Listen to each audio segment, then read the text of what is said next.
Hello, this video covers section 10.1 from your textbook. We have already learned one way of solving quadratic equations.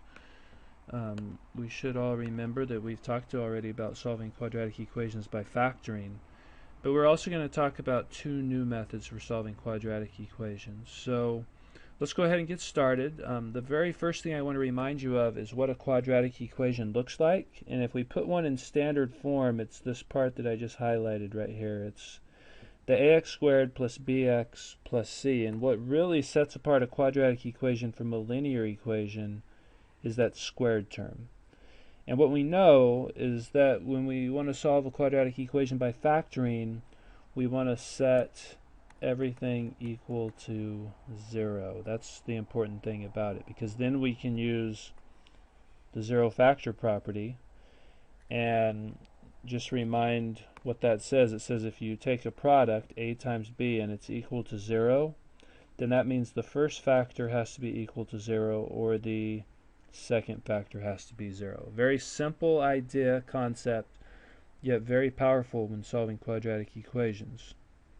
And just a reminder that, like I said earlier, this is our note, that when we want to solve a quadratic equation using the zero factor property, we have to have it in that form, the equal to 0 form. So you'll notice in this first one, what do we need to do first? We have to get everything equal to 0, which means we got to add 2x to both sides. Now, why did I choose to move the 2x to the left side as opposed to the 5x squared to the right side? Well, we generally want our squared terms, our ax squared terms, to be positive. And if we move the 2x to the left side, that gives us a positive 5x squared still. We haven't changed that one.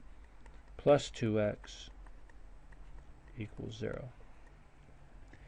And now we want to try to factor, what's the first thing we try to do when we factor? What do we always try to do first? We should ask ourselves this. Can we factor out a GCF? And in this case, yes, we can pull out an x, which leaves us with 5x plus 2. That's equal to 0. Now, what I'd like to remind you of here is that sometimes we get in the habit of just like taking the opposites of what we see inside here, but that doesn't really work when it's a binomial like 5x plus 2. It's not as obvious of what x is. So the way we go ahead and solve this equation is we set the first factor equal to 0, which is the x. X has to equal 0, or 5x plus 2 has to equal 0. And the first one, that's pretty much already done, but the second one, that's going to require some more work. So I'm going to come back up over here. If I have 5x plus 2 equals 0, then after subtracting 2 from both sides, we'll have 5x equals negative 2,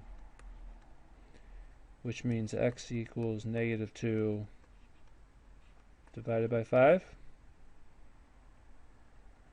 So we have two answers. We have x equals negative 2/5 and 0.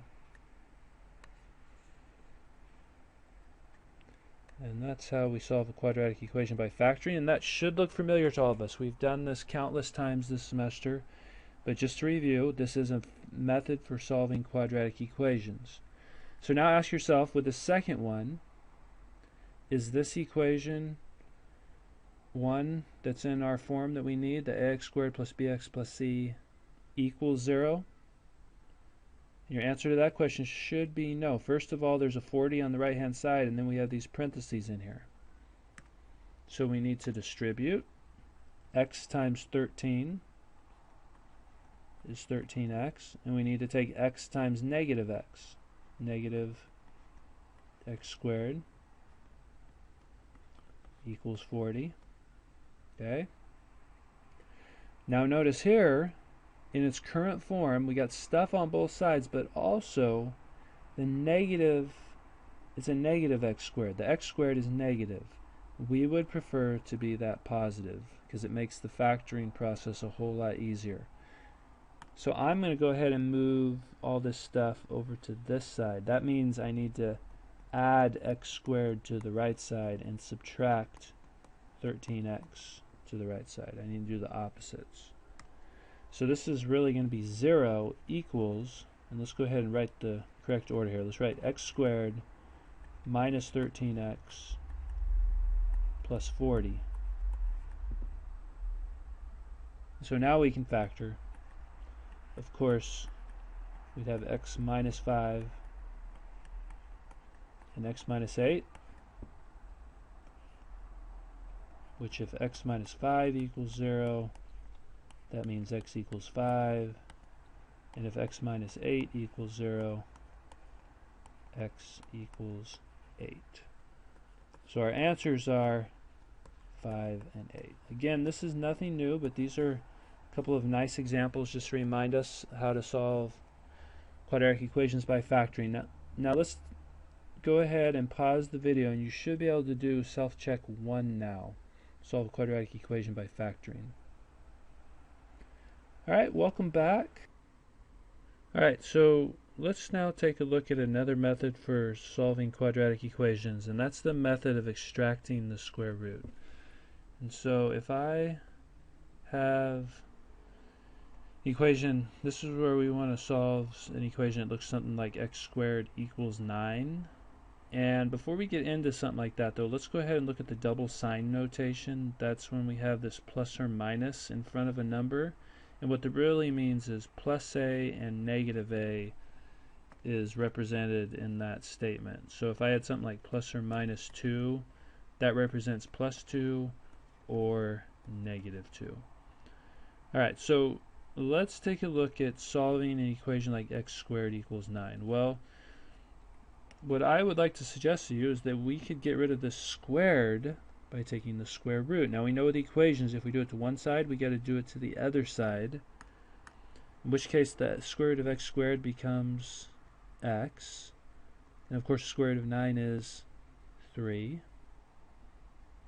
And that seems pretty simple. We could check the answer. If we check it, we're checking it in our original equation, and we know that our answer 3, when we square it, is in fact equal to 9. That checks out. But what we also know is that negative 3 squared is equal to 9. So it's not just the positive 3, it's also the negative 3. So what I would like to suggest to you is that the answer is not just 3, it's plus or minus 3. And that's what you see in the square root property. In the square root property, we see that when I have something squared equal to a number, and this is a constant we're talking about here, some number, then the answer is always written as x is equal to plus or minus the square root of that number. That's the square root property. And so let's see how this works in an example. If I have something like 5x squared equals 60, the very first thing we want to talk about is getting it in the form that allows us to use the square root property. And the form that we need is this x squared is equal to some constant, which we don't currently have. We need to get the x squared by itself, and the thing we've talked about a lot is the isolating. So if we isolate by dividing both sides by 5, that does give us the form we need, the x squared equals 12. Now we can apply the square root property. We can square root both sides. So when we square root both sides, of course the left hand side, the square cancels and we just get x. And on the right hand side, this is where we need the plus or minus, and we need the square root of 12. And this does simplify. This simplifies down to plus or minus 2 square root of 3. Because 12 is 4 times 3, and the square root of 4 is 2. And so we could write our answers like this. However, a lot of times in my math lab, they're going to want you to write it in the set notation. It's the negative 2 root 3 and the positive 2 root 3. On a test, I would be happy with either answer. This is more compact, which is why we get used to using the double sign notation, but you could write it in either way. Let's take a look at a couple different ones. Again, here this example B has that form, that x squared is equal to some constant, except the something that's squared, the x squared, is something more complicated. But still, why can't I just take the square root of both sides? There's no reason why I can't, because that square root will still get rid of the square. Left hand side becomes x minus 5. And remember, it's not just square root 5, it's plus or minus square root 5. And then we want to isolate the x. So I'm going to add 5 to both sides. This gives me x equals 5 plus or minus square root 5. And we typically, you will see the answer this way with the 5 in front of the square root 5. We typically will not see the answer as this, because sometimes it gets confusing if we're kind of sloppy with our writing about if this stuff is actually underneath the square root, which it's not. In fact, that's a good question to ask. Can I combine these two terms, the 5 and the root 5? Can I combine those together? Absolutely not. They are not like terms. So I have two answers here again. I have 5 plus root 5 and 5 minus root 5. And you could leave the answer like this, or you could write the answer as 5 minus root 5 and 5 plus root 5. And I think actually my math lab will ask for this format. So you should be familiar with being able to write your two answers like this as well. You should now be able to solve. Let's go ahead and take a look at a problem like one you might see in your homework. It says a circle has an area of 20 square centimeters. Find the radius of the circle rounded to the nearest tenth of a centimeter. So let's go ahead and write down what we're given. This is a good way to start with any application problem. We've done this many times this semester. If we know that the area is 20 square centimeters, and remember area, this is the area of a circle, and it's asking us to find the radius. What is the radius equal to? We just talked about circles in section 13.2 a little while ago. We should all know what the radius is of the circle. And so I guess the next question we want to ask is, well, which of these formulas up here are we going to use? Are we going to use A equals side squared, the area of a square, A equals pi r squared, the area of a circle, or A equals 1/2 base times height? And since we're talking about a circle here, we are going to use the middle formula. So we're going to start with the fact that we know that the area of a circle is pi times radius squared. And look at what we're given. We're given A. We want to find radius, and radius is, of course, the variable r. So what do? We plug in what we know and solve for what we don't know. So we know that A is 20.